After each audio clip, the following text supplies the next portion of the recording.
106.9 Bali United FM, your sport devastation. Henry Moody dengan Mood Swings. Ya, sporty people ya. Hari ini seperti apa yang udah Giselle sampaikan tadi nih di awal, Giselle gak sendirian karena hari ini kita bakal ngopi pintar. Kita bakal ngobrolin soal finansial lagi dan lagi bersama Pak Agus Heli. Halo Pak Agus. Selamat pagi Giselle, selamat pagi sporty people. Siang ya, siang ya, oh iya. Udah jam 11 saja. Iya, udah jam 11. Saya semangat banget nih soalnya ketemu Giselle lagi. Iya loh, saya juga semangat banget loh. Tadi udah pas-pasan ya di tangga ya. Kayak Pak Agus ya. Seru banget lah pokoknya hari ini ya Pak Agus ya. Iya. Hari ini kita bakal ngobrol-ngobrol seru lagi, santai lagi barengan sama Pak Agus Sporty People tentang finansial ya. Ini pasti temanya relate banget. Aku yakin ya, apalagi sama anak-anak muda zaman sekarang ya kan. Karena kita hari ini mau ngobrolin soal mengelola income pay letter dan kartu kredit. Waduh, ini agak berat ya. Letter dan kartu kredit. Iya, yang agak menjadi apa ya? Bumerang sebenarnya ya kan, apalagi buat anak-anak muda zaman sekarang gitu ya. Oke, jadi sini sebenarnya ini banyak banget yang emang pengen dibahas karena menurut aku ini juga penting banget ya sporty people ya, untuk dibahas gitu kan juga karena banyak banget keluarga sekarang yang emang terjebak cicilan kecil yang akhirnya diam-diam numpuk gede gitu kan ya.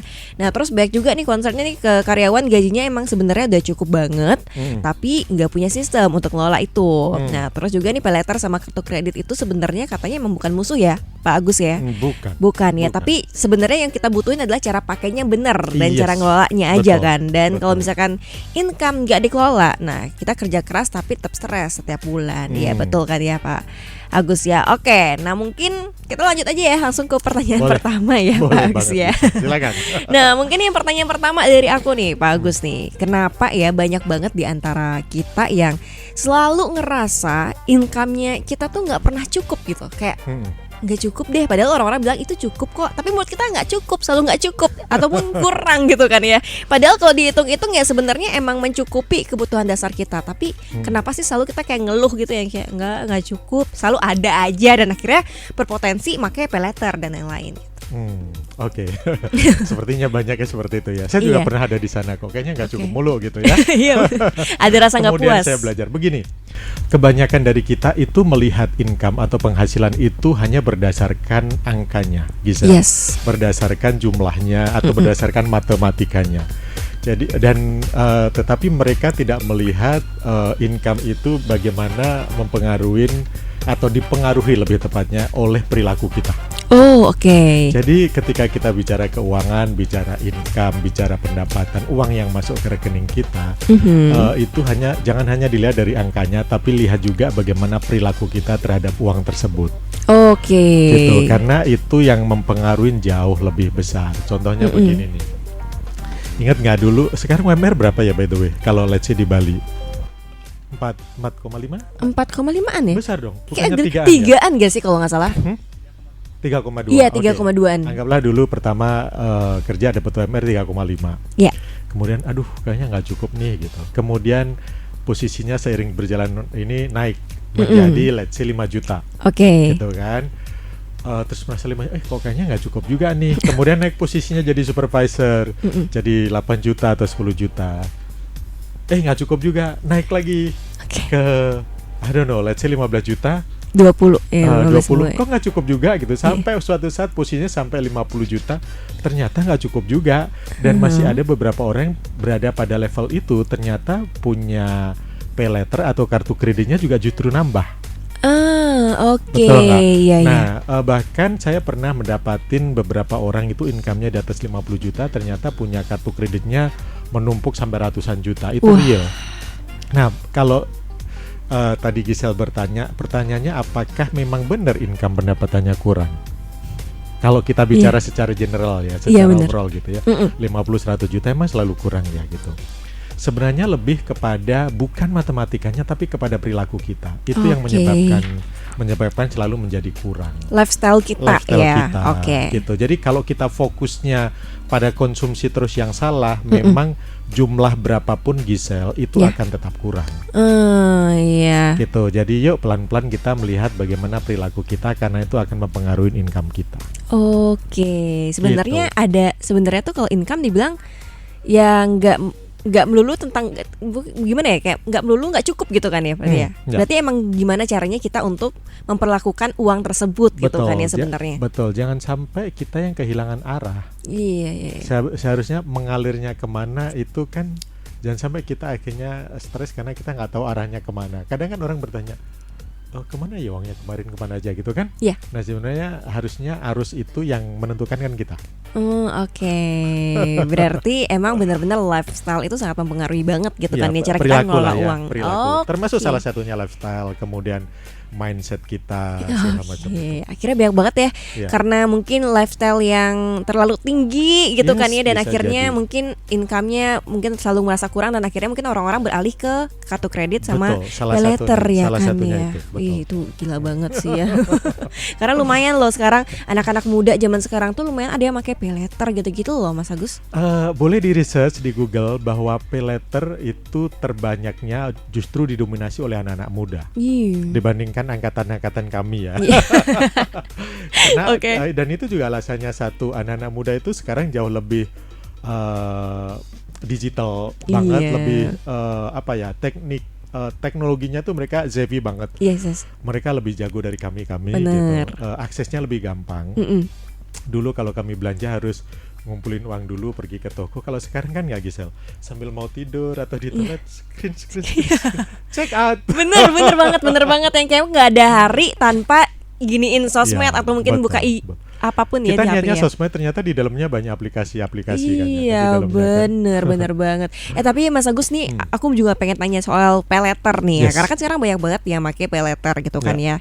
Dan itu kira-kira kalau boleh tahu itu pay later tuh emang sebahaya itu atau gimana kalau Mas Agus? Apakah itu buruk banget yang bener-bener kita harus hindari banget gitu, atau sebenarnya ya nggak apa-apa tapi Jawabannya tidak. Pay later Tidak. atau credit card itu tidak bahaya. Ada baiknya kalau kita bisa menggunakannya secara bijaksana. secara bijak? Secara bijaksana artinya kita harus menguasai dulu secara keuangannya. Mm-mm. Jadi credit card, pay later itu sebenarnya disiapkan untuk membantu kita dalam metode pembayaran, alat pembayaran, Oke. tapi bukan mengarahkan kita untuk selalu mengambil pay later atau kartu kredit.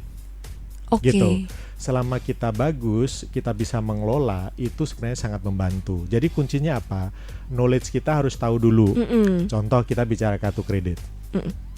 Gisel tahu nggak kalau kita bicara kartu kredit dari sisi bagusnya dulu ya. Oke. Dari sisi bagusnya misalkan nih, ternyata kita ada urgent banget di mana misalkan kita gajian let's say tanggal 1. Ya. Ternyata mendekatin tanggal 1, budget kita untuk yang sesuatu yang urgent itu misalkan ternyata nggak ada. Ya. Ternyata kita perlu di tanggal 28 tuh. Gitu. Oke. Nah, dari tanggal 28 terpaksa kita pakainya itu dulu kan. Mm-mm. Kita pakai itu untuk belanja atau untuk whatever lah gitu. Nah, itu nanti akan muncul tagihan biasanya kan di let's say di minggu pertama atau minggu kedua. Oke. Dari minggu pertama, minggu kedua kita dikasih waktu 1 bulan tuh untuk membayar. Artinya selama kita bayar langsung full, itu artinya kan membantu cash flow kita sebenarnya. Oh, oke. Kalau kita bagus. Nah, Mm-mm. tetapi yang bahaya adalah ketika kita pakai let's say tadi tanggal 28 nih, Iya. tanggal 7 atau tanggal 10 muncul tuh tagihan. Iya. Dari tanggal 7 kan jatuh temponya tanggal 7 bulan depannya lagi. Iya. Nah, ternyata kalau kita memutuskan membayarnya, misalkan kita geseknya let's say simple aja 1 juta deh gitu.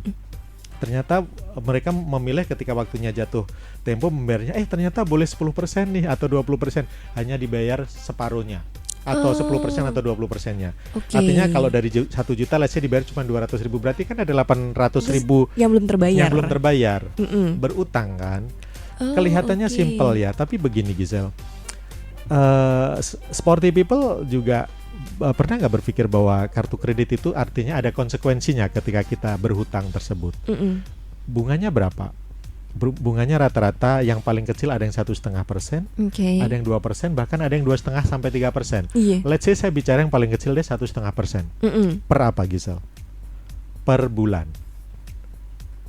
Artinya kalau di setahun kan 1,5 kali 12 itu 18% per tahun. Oh, lumayan nih. Bukan lumayan lagi, tuh gede banget. Sementara Gisel atau sporty people ketika kita letakkan uang kita, taruh uang kita di tabungan, Mm-mm. not even 1% dalam 1 tahun. rata-rata ya. Iya. Atau kalaupun deposito paling 5-6%. Iya, 5-6%. Tadi saya dengar dari ini anak-anak muda yang di sini, Pak, ada Pak aplikasi yang sampai 8%, 9%. Oke, even let's say 8%, 9%.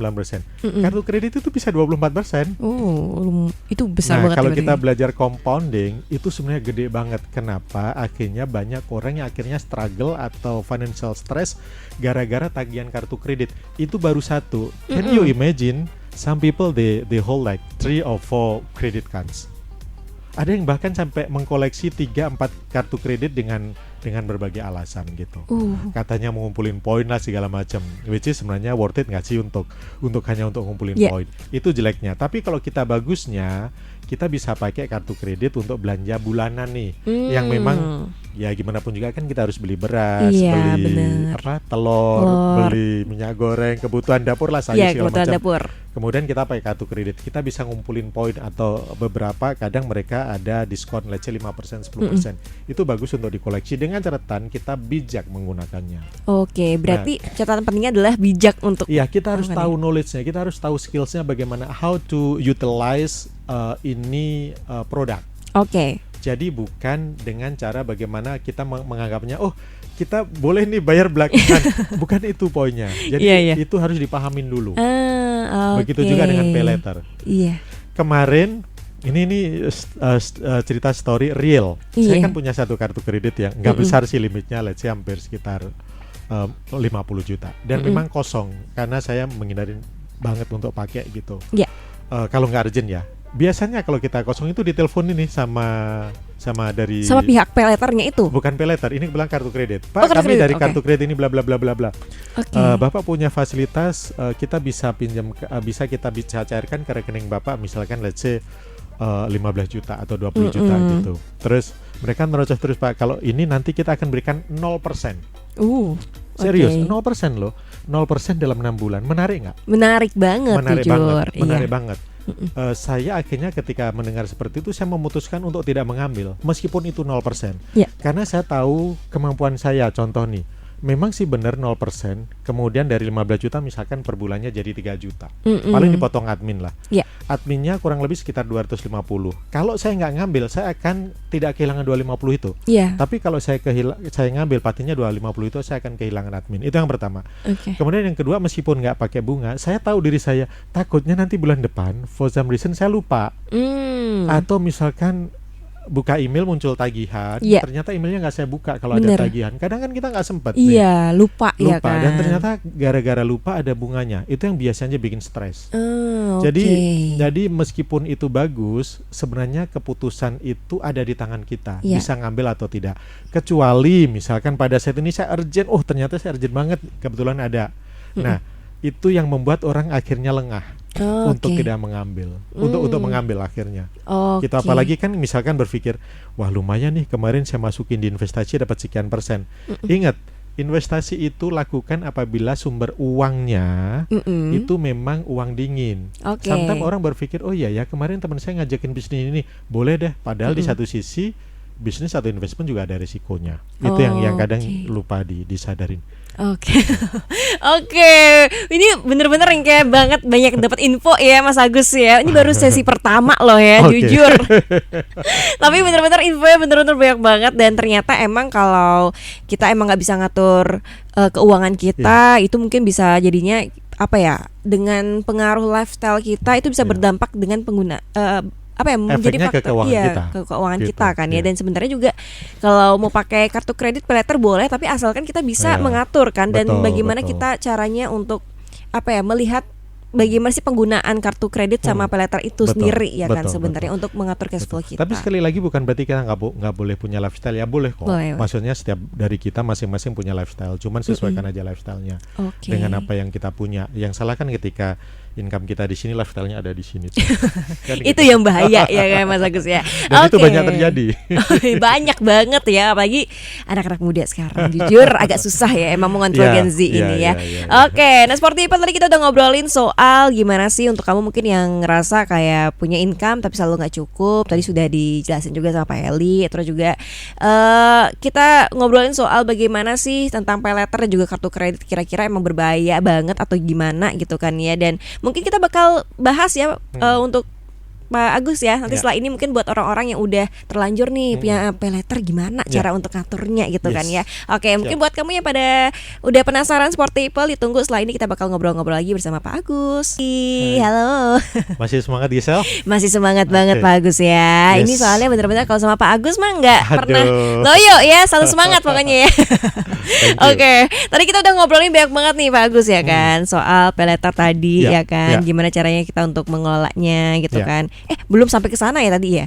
Tadi baru perkenalan aja, baru intronya gitu kan ya. Apakah kira-kira mungkin Kenapa pay selalu letter merasa kurang? iya gitu masa kan? kurang gitu kan ya. Nah mungkin yang pengen aku tanya ini sekarang untuk Pak Agus ya. Ini mungkin buat orang-orang yang udah gak apa ya, kayak mungkin udah ya nggak sengaja mungkin udah jatuh ya kan ke pay letter dan juga ke kartu kredit. Nah kira-kira gimana sih cara untuk ngelolanya dengan baik gitu? Kira-kira maksudnya biar balance ya, biar Ya, enggak oke. jatuhnya nanti Oke. terus-terusan. Apakah itu emang kecanduan atau bagaimana? Bingung. Efek kecanduan itu ada. Oke. Efek kecanduan itu ada karena itu kita kan kayak ada dopamin. Mm-mm. Dopamin yang kita ngerasa happy Iya. sesaat ketika uangnya. Yang kadang lupa dipikirkan adalah lukanya itu belakangan. maksudnya. Bayarnya nanti ya Iya kan? kan? Kan biasanya benar-benar. menimbulkan stres kan. Benar. Dan salah satu mental health itu salah satunya kan financial stress gitu. Itu yang harus disadarin. Oke. Kalau yang sudah terlanjur, Iya. satu yang paling penting adalah mengakuin dulu Mm-mm. bahwa oh ya I made a mistake. Iya. Gitu. Ini dengan catatan kalau misalkan sudah pada tahap dia udah nggak nyaman ya. Ya. Gitu, I made a mistake. Kemudian setelah itu terima dulu. Mm. Nah, setelah terima artinya apa? Langkah konkret yang harus kita lakukan, coba duduk, bener-bener dibikin list. Iya. Contoh nih, kan yang menyebabkan itu stres biasanya bukan cuma satu, bisa jadi 2, 3 atau 4. Begitu juga dengan hari ini kita bahasnya bukan cuma pay letter tapi termasuk kartu kredit. Nah, Oke. coba duduk, which is itu dulu saya pernah lakukan tuh Gisel. Ketika saya udah numpuk banget, saya udah ngerasa gak nyaman nih. Jadi saya duduk, saya beranikan diri karena biasanya challenge utama Gisel itu takut banget untuk menghadapi kenyataan. Iya, benar Iya banget.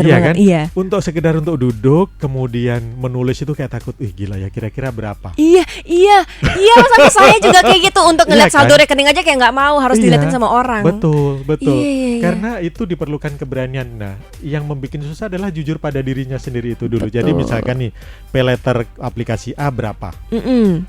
Kemudian ditulis saldonya. Dulu awalnya berapa, saldonya berapa. Saat Oke. ini berapa. Kemudian pay letter yang B misalkan dipakai berapa, saldonya ada berapa. Kemudian yang C, kartu kredit A, saldonya berapa. Plus termasuk di dalamnya bunganya berapa masing-masing tersebut. Karena bisa jadi kartu kredit pay letter itu bunganya berbeda-beda. Itu Oke. tadi yang saya bilang, ada yang 1,5%. Mm-mm. Dalam 1 tahun ada yang 18%, ada yang 24%, atau ada yang 30%. Oke, beda-beda ya. Beda-beda. Setelah itu ditotal, dijumlahkan.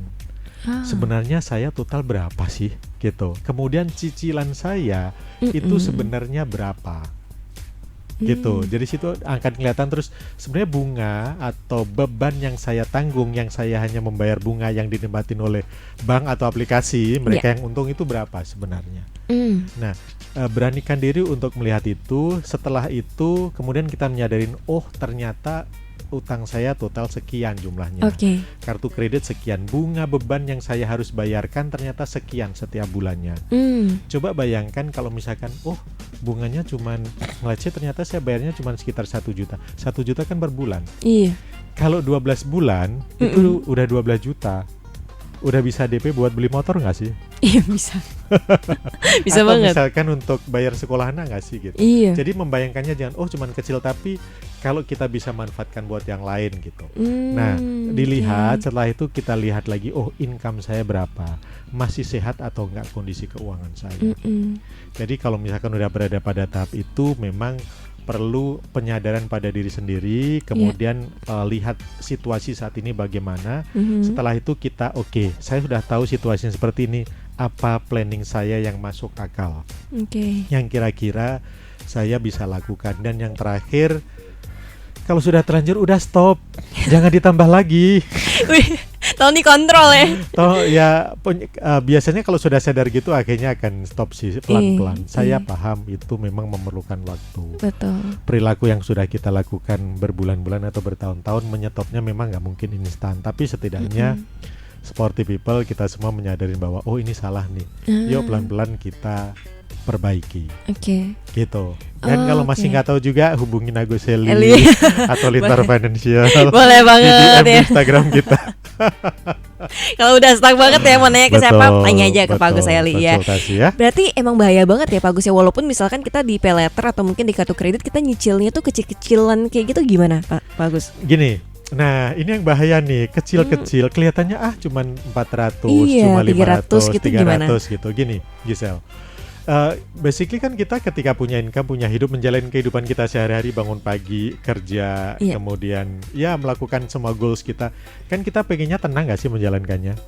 Bener. Kelihatannya kecil-kecil gitu, tapi kalau kecil-kecilnya let's say ada 5 atau 6, itu dijumlahkan juga banyak Gisel. Karena yang bikin stres itu sebenarnya bukan jumlahnya yang kecil itu Gisel, tetapi banyaknya distraction yang mengganggu pekerjaan kita. Contoh nih, contohnya Gisel punya berapa tadi? 400, 500 gitu ya. Anggaplah 400 lah, 400. Kalau ternyata aplikasinya jumlahnya 5 berapa Gisel? 4 kali 5? 20, 2 juta. 2 juta kan? 2 juta. Dibandingkan dengan kita punya hanya utang, misalkan utang di satu tempat, let's say jumlahnya sama-sama 2 juta.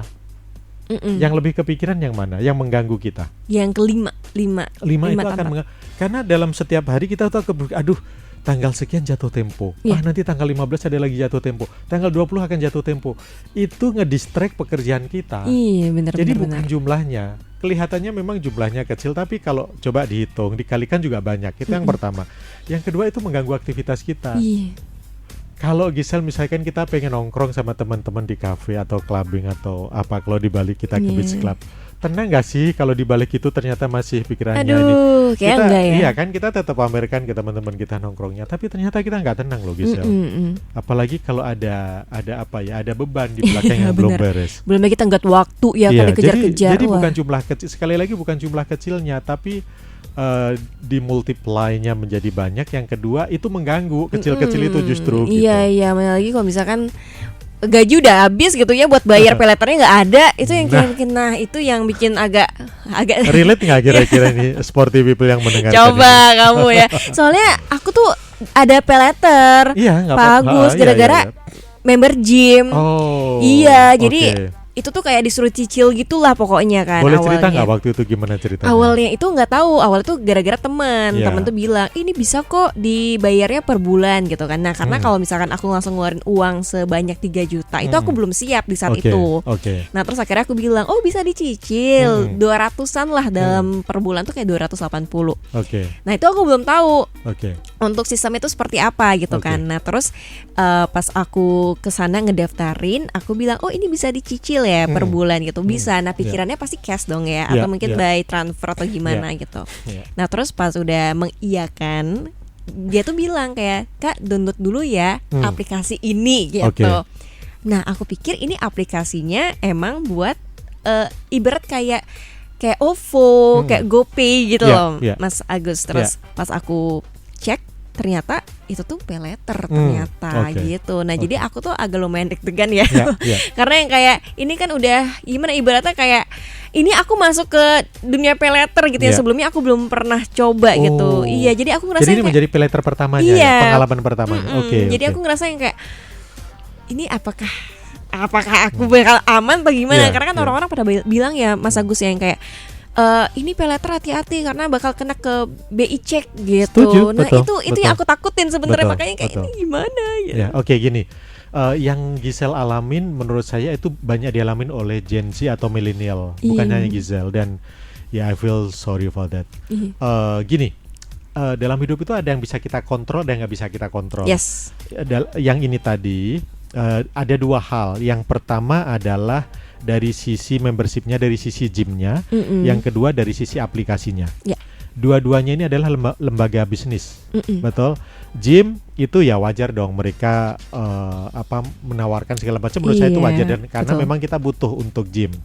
Nah, sekarang bagaimana kita menyikapin dua ini? Beberapa gym emang ada yang minta mereka bayar di depan lebih banyak. Ya. Tujuannya apa? Mereka akan mendapatkan cash flow yang besar dari kita sehingga mereka bisa mensupport bisnisnya. Dan menurut saya itu sah-sah aja.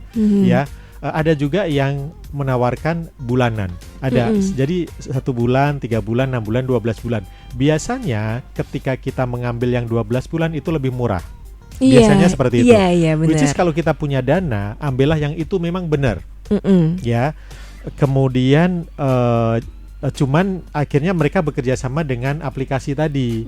Aplikasi tadi menawarkan, Gisel, kalau kamu bayar 1 tahun boleh kok dicicil. Pertanyaannya, ketika mereka itu memberi kita kesempatan mencicil, itu diberikan secara free atau ada biayanya menurut Gisel? Ada biaya bunga ya? Ya nggak mungkin mereka memberikan free. Mereka nggak mungkin memberikan free, mereka bisnis. Artinya pasti akan ada biaya yang harus ditanggung dong, karena kita dikasih kesempatan. Nah, disitulah apa yang kita kontrol harus diri kita sendiri. Bagaimana caranya? Knowledge-nya harus tahu bahwa kalau saya menyicil yang harusnya misalkan let's say berapa, 2,5 juta, ternyata menjadi 3 juta nih atau 3,5 juta. Kelihatannya mungkin kayaknya hanya 500 gitu ya. Kelihatannya seperti itu. Tapi 500 itu juga nggak harus kita keluarkan apabila kita memilih untuk tidak mengambil. Begitu. Ini contoh yang paling simpel, yang paling kecil. Anggaplah akhirnya kita memutuskan untuk mengambil. Yang bahaya adalah ketika waktunya bayar, sometimes kan nggak semua orang punya disiplin yang tinggi. Akhirnya menunda, ntar dulu karena kan ketika harus mengeluarkan uang itu semacam kayak kita berat nggak sih? Berat banget yang kayak sekarang ada tagihan. Nah itu dia. Nah sehingga ketika akhirnya kita lupa atau menunda, itu bunganya akhirnya luar biasa jatuhnya. Nah itu yang akhirnya membuat kita mendapatkan pengalaman pertama. Jadi pesan saya yang bisa kita kontrol adalah gini, kalau kira-kira kita memang belum mampu, gak usah memaksakan bayar 12 bulan. Karena banyak juga case yang terjadi, ada namanya latte factor di ilmu keuangan itu, sudah terlanjur bayar 12 bulan, ternyata baru 3 bulan kemudian berhenti. Hanya bahasanya anget-anget ya. Uring-uringan kali misalkan baru udah membayar 12 bulan, 1 bulan gym, 2 bulan gym, ternyata udah nggak komitmen lagi. Udah terlanjur dibayar tuh. Kita berhenti gymnya harus tetap dibayar nggak? Tetap harus dibayar. Jadi maksud saya kalau belum yakin, cobalah dulu 1 bulan dulu. Gitu. Bisa jadi memang sedikit lebih tinggi ya penyesuaian harga, tapi di satu sisi kita stres finansialnya nggak muncul. Kita nggak terikat untuk komitmen tadi, karena once kita udah komitmen itu udah kayak tanda tangan kontrak, udah nggak bisa di break lagi di tengah-tengah. Bener. Jadi ngambil keputusannya hati-hati. Sebisa mungkin Gisel dan Sporty People, yuk kita usahakan kalau misalkan kita memang dananya belum ada, nggak usah deh. Bener. Setuju. Mendingan ada dulu, bayar, udah beres urusannya. Jadi kartu kredit, payletternya tuh nggak dipakai gitu loh. Bener-bener. Itu paling aman sih, paling tenang. Kecuali kita punya knowledge ya. Kita yakin bahwa disiplin kita tinggi. Kita punya knowledge bagaimana mengumpulkan poin, mengumpulkan mileage. Karena ada termasuk saya sendiri dulu suka banget ngumpulin mileage. Bahkan dapat nih ke Jakarta, Hong Kong, pulang pergi dapat tiket free. Gara-gara mileage itu bisa, pernah gitu. Tapi dengan catatan kita harus sadar, kita harus tahu bahwa memang itu kita bisa mengelolanya. Yang penting cara ngelolanya aja ya kan gitu. Sebenarnya. Kalau nggak bisa ngelola susah tuh. Better jangan. Kalau nggak tahu ilmunya better jangan. Karena banyak jebakan di dalamnya. Lumayan ya, berarti ya agak dikit berbahaya ya. Nah mungkin nanti kita setelah ini bakal ngupas lagi ya Mas Agus ya. Gimana sih, mungkin ada nggak sih kayak kesalahan-kesalahan banyak orang ketika menggunakan paylater atau mungkin kartu kredit yang akhirnya bisa merugikan kita banget dan bikin kita stres gitu. Betul. Kan ya, berdampak buat mental kita juga. Dan mungkin gimana sih cara mungkin paling dasarnya dulu deh, cara-cara gampangnya untuk pelan-pelan menyelesaikan kartu kredit atau mungkin paylater kalau misalkan udah terlanjur pakai ya. Mungkin setelah ini kita bakal obrolin ya Mas Agus ya. Siap. Buat Sporty People jangan kemana-mana, setelah ini kita bakal masih ngobrol-ngobrol juga tentang finansial ya kan, tentang mengelola paylater, kartu kredit dan juga income bersama Mas Agus Eli. Jadi buat kamu yang masih penasaran jangan kemana-mana, stay tune terus di Starting 11 AM ya kan.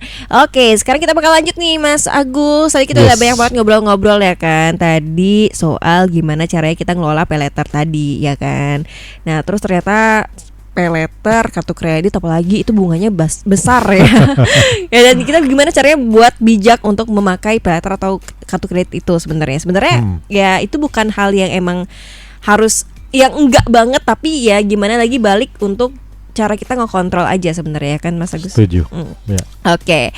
Nah, mungkin sekarang pertanyaan selanjutnya nih. Ya. Untuk Mas Agus, kalau misalkan udah terlanjur nih cara untuk aku, contohnya kayak aku nih Mas Agus ya, aku udah terlanjur kena paylater gitu kan ya, mungkin dari Sporty People juga ada yang terlanjur udah pakai kartu kredit dari lama, dan mungkin udah ngerasa kayak oke, ini udah cukup, tapi gimana sih cara atau mungkin langkah-langkah sederhananya untuk menyelesaikan itu semua, untuk stop dari sana, karena jujur aku pengen stop. Takut. Oke, saya ulang lagi ya. Gimana kalau sudah terlanjur? Yang pertama, akuin dulu. Oke, akuin dulu. Akuin dulu. Oh, I made a mistake. Oke. Ya, itu terlihat apabila kita sudah ngerasa nggak nyaman tuh. Kalau kita udah ngerasa nggak nyaman, akuin dulu. Kita terima kondisinya. Karena memang itu sudah ada. Betul nggak? Ya. Kemudian apa yang harus Gisel lakukan? Gisel coba duduk, ditulis. Nomor 1, aplikasi ini sisa paylater atau kartu kreditnya berapa, bunganya berapa. Nomor 2, paylater yang B ditulis sisanya berapa, kemudian bunganya berapa. Kartu kredit yang C ditulis sisanya berapa, bunganya berapa. Let's say anggaplah 3 aja. Dijumlahkan total tuh. Totalnya sekian. Kemudian yang kedua, lihat cicilannya yang harus saya bayar setiap bulan berapa. Ya. Yang ketiga, lihat bunganya. Bunganya mana yang paling nggak masuk akal atau ternyata paling menggerogotin uang kita. Nah, kalau kita sudah memberanikan diri melakukan itu, kita akan reflection, kita akan melihat, oh, income saya sekian, cicilan saya sekian. Akhirnya kita mulai berpikir tuh, Gisel. Ya, dari situ kita akan tahu entah bagaimana, misalkan mau contoh nih strateginya, mau membayar yang paling kecil dulu atau yang paling kecil ditutup supaya lebih tenang, dari 3 menjadi 2. Dari 2 menjadi 1, arahnya kan ke sana. Atau yang bunganya lebih tinggi dulu kemudian kita bayarkan, baru nanti yang kecil-kecil itu manapun silakan dipilih. Nah, setelah itu yang keempat, udah komitmen pada diri sendiri, stop dulu, nggak usah dipakai tuh, beresin dulu itu. Karena kalau misalkan dalam perjalanannya kita masih nggak bisa ngontrol gitu ya, itu juga akan kembali terulang gitu. Jadi strateginya antara lain adalah stop dulu, aplikasinya semua ditutup. Ya, kalau bisa ditutup, jangan dibuka lagi. Kalau misalkan kartu kredit tinggal di rumah, kemana-mana nggak usah ngerasa nggak tenang, nanti takutnya ada apa-apa. Nggak, itu pikiran kita aja. Kalau perlu komitmen digunting. Ya bisa. Kalau udah sampai parah, gunting dah itu semuanya, dibereskan. Meskipun kadang belum beres, nggak apa-apa, gunting aja supaya nggak bisa dipakai. Tagihan kan masih muncul tuh, nomornya segala macam. Jadi kalau selama kita sama kayak hubungan lah, Gisel. Kalau udah toksik dari cut aja ya. Kalau misalkan udah toksik dan kita masih didatengin lagi, ada apa-apa diladenin lagi, ya nggak akan selesai. Bener. Sebenarnya cara menahan diri aja ya. Betul.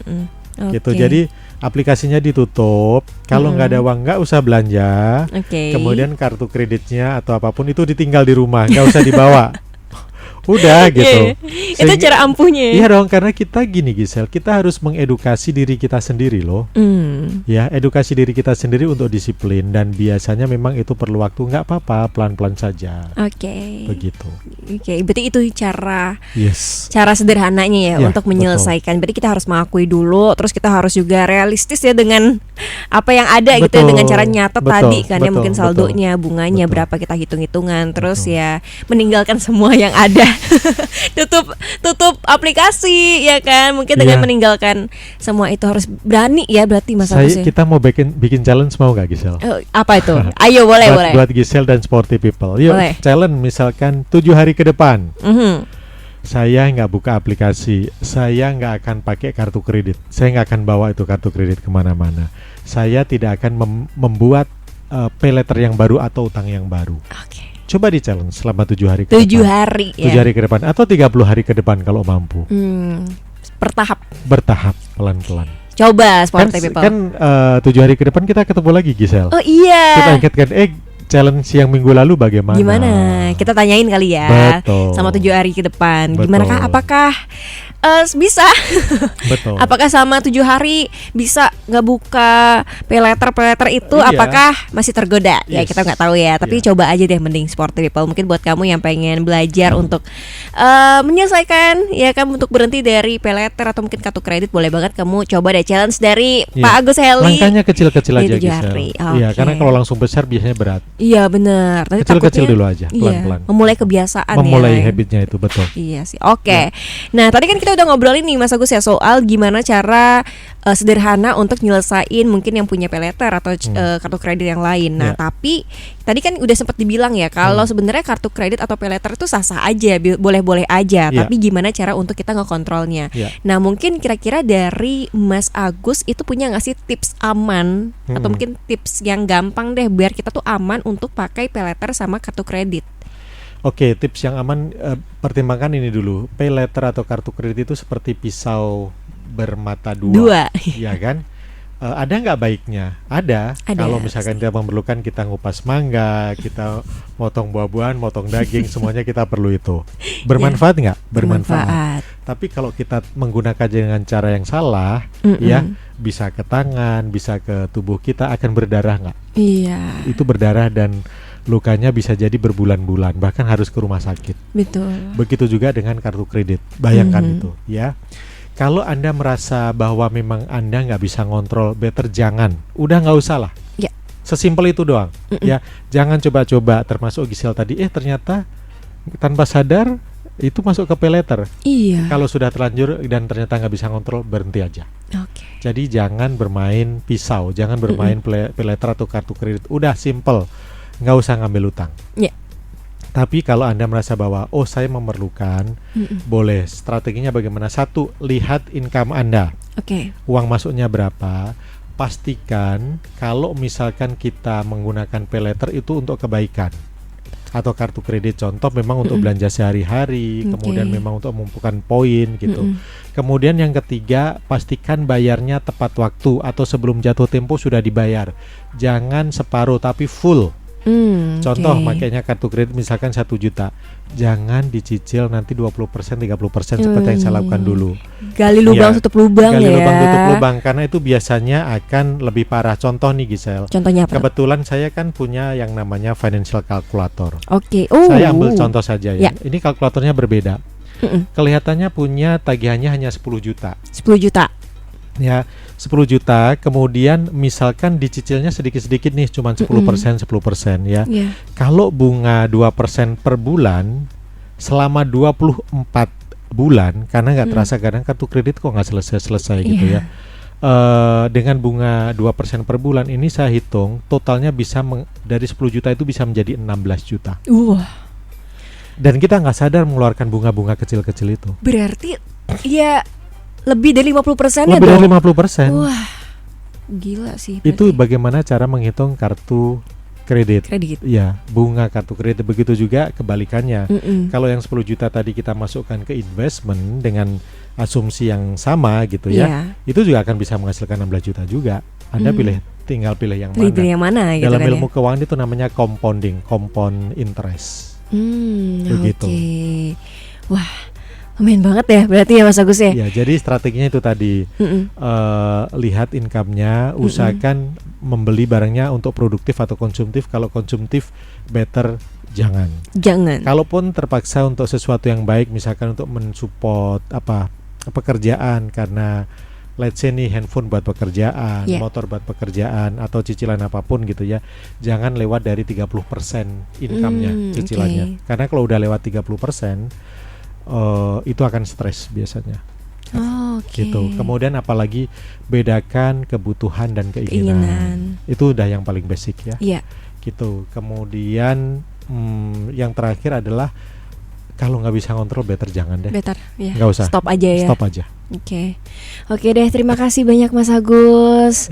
Mungkin pertanyaan terakhir deh Mas Agus ya, sebelum kita menutup obrolan kita hari ini. Nah, kira-kira mungkin ada nggak sih tanda yang paling jelas banget kalau misalkan orang itu udah kecanduan dan emang nggak bisa lepas dari yang namanya pay letter sama kartu kredit? Tanda yang paling kelihatan adalah ketika satu kita sudah apa sih burnout itu udah stres Iya, banget, udah overwhelmed nggak banget nyaman, ya. overwhelmed banget. Itu yang pertama. Yang kedua, tandanya adalah ketika kita untuk membayar kebutuhan-kebutuhan pokok saja harus memakai kartu kredit. Contoh, iya. untuk beli beras, untuk beli sayur, kemudian untuk beli apa-apa udah memakai kartu kredit karena nggak ada jalan lain gitu ya. Iya. Bahkan sampai untuk makan nongkrong sama teman-teman aja sudah harus pakai kartu kredit karena nggak ada cashnya. Berarti itu sudah tanda-tanda kita udah ketergantungan. Oke. Artinya lebih baik jangan perilakunya diperbaikin gitu ya. Oke. Karena ini pesan terakhir, sporty people, pay later, kartu kredit itu memang adalah alat pembayaran. Itu strategi, tapi bukan berarti itu harus diikutin semua kalau kita nggak bisa ngontrol. Semuanya kembalinya tetap ke kita. Buat Anda yang nggak bisa ngontrol, better jangan dicoba. Betul. Ya, buat Anda yang memang bisa mengelolanya dengan baik nggak apa-apa. Tapi pastikan setiap kali mengambil itu langsung bayar full. Jangan ditunda-tunda karena bunganya itu akan menggerogotin uang Anda dan masa depan Anda. Itu penutup dari saya. Wah, luar biasa. Tepuk tangan dulu buat Mas Agus Eli. Ya, akhirnya tercerahkan semua ya. Thank you. Ya bener-bener yang kayak ini kan soalnya nih lumayan menjadi problem ya. Apalagi banyak banget orang-orang aku lihat di TikTok gitu loh Mas Agus yang kayak ini pay later, hati-hati lah kena inilah kena itulah. Banyak banget sekarang anak-anak muda yang udah mulai pakai pay later, apalagi ya kayak aku ya Mas Agus ya kejebak member gym, akhirnya terjerumus lah ke pay later gitu. Betul. Kan ya. Jadi harus bener hati-hati banget dan untuk membuat keputusan itu juga harus bener-bener dilihat banget gitu kan ya. Harus hati-hati banget, dipertimbangkan gitu ya. Oke deh, terima kasih banyak Mas Agus. Terima kasih Giselle, terima kasih Sporty People. Wah, luar biasa banget. Hari ini banyak banget ya info-info dan juga ilmu-ilmu baru yang jujur Sama-sama. aku baru dapetin ya. Baru banget lagi ini mungkin dari Sporty People yang relate juga. Mungkin semoga ini bisa jadi ilmu ya buat Sporty People dan bisa lebih berhati-hati lagi dan lebih bijak lagi untuk menggunakan mungkin aplikasi-aplikasi pay later atau mungkin kartu kredit gitu kan ya. Jangan sampai untuk menyiksa diri kamu Sporty People, inget ya kan. Oke, nanti mukain kalau misalkan dari kamu Sporty People yang pengen punya pertanyaan lagi bisa di DM di IG-nya Mas Agus Eli ya. Di mana Mas Agus? Silakan DM saya di Agus Eli atau Lintara Financial. Jadi Oke. salam ngopi pintar, panas kopinya, Adem keuangannya. Baik, terima kasih Sporty People. See you di Ngopi Pintar Thank selanjutnya. you. Terima kasih Mas Agus. Bye-bye. Bye-bye.